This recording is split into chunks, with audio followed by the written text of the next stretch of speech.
રાજકોટમાં જંગલેશ્વર વિસ્તારમાં જે 1489 ગેરકાયદેસર બાંધકામો હતા તેના ઉપર આજે ડિમોલેશનની કામગીરી હાથ ધરવામાં આવી છે। દ્રશ્યો સીધા આપ જોઈ રહ્યા છો જંગલેશ્વર વિસ્તારમાં કે સૌથી મોટું જે ડિમોલેશન થઈ રહ્યું છે તેમાં લગભગ 87,000 ચોરસ મીટર જે જગ્યા છે તેના ઉપર ડિમોલેશન થવાનું છે।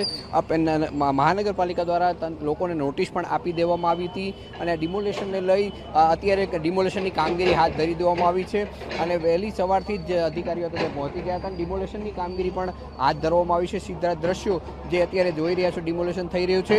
અહીંયા લગભગ 250થી વધુ જે સાધન સામગ્રી જે છે ડિમોલેશનમાં ઉપયોગમાં લેવામાં આવી રહી છે। સીધા દ્રશ્યો જે આપ જોઈ રહ્યા છો જે ડિમોલેશનની કામગીરી શરૂ થઈ સુપરવિઝન સાથે સાથે તમામ લોકોને જે અહીં જે વાહન વ્યવહાર છે તે તમામ બંધ કરી દેવામાં આવ્યો છે। શાંતિપૂર્ણ રીતના ડિમોલેશન થાય તેની તકેદારી પૂરતી રાખવામાં સતત જેસીબી ટ્રેક્ટરોના અવાજથી આ વિસ્તાર ગુંજી રહ્યો છે અને ડિમોલેશનની કામગીરી હાથ ધરવામાં આવી રહી છે।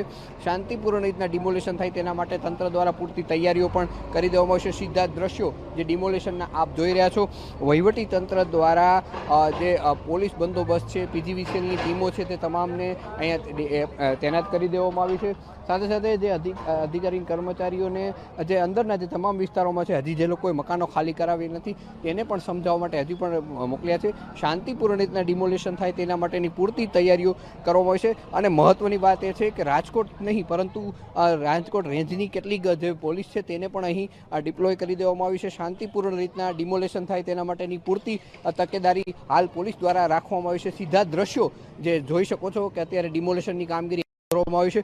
શાંતિપૂર્ણ રીતના ડિમોલેશન થાય અને રાજકોટ સહિત દ્વારકા મોરબી સહિતના જુદા જુદા શહેરી વિસ્તારોમાંથી પોલીસની ટીમને પણ અહીં ડિપ્લોય કરી દેવામાં આવી છે અને લોકોએ લગભગ 1489માંથી 1030 લોકોએ જે મકાનો પોતાના સ્વેચ્છાએ ખાલી કરી દીધા છે તેનો સામાન પણ અહીંથી કાઢવામાં કામગીરી હાથ ધરવામાં આવી હતી અને હાલ ડિમોલેશનની કામગીરી શરૂ થઈ ચૂકી છે અને તંત્ર દ્વારા પૂરતી તૈયારીઓ પણ કરી દેવામાં આવી છે અને લગભગ 2 દિવસ સુધી આ ડિમોલેશનની કામગીરી ચાલે તેવી સંભાવના સેવાઈ રહી છે।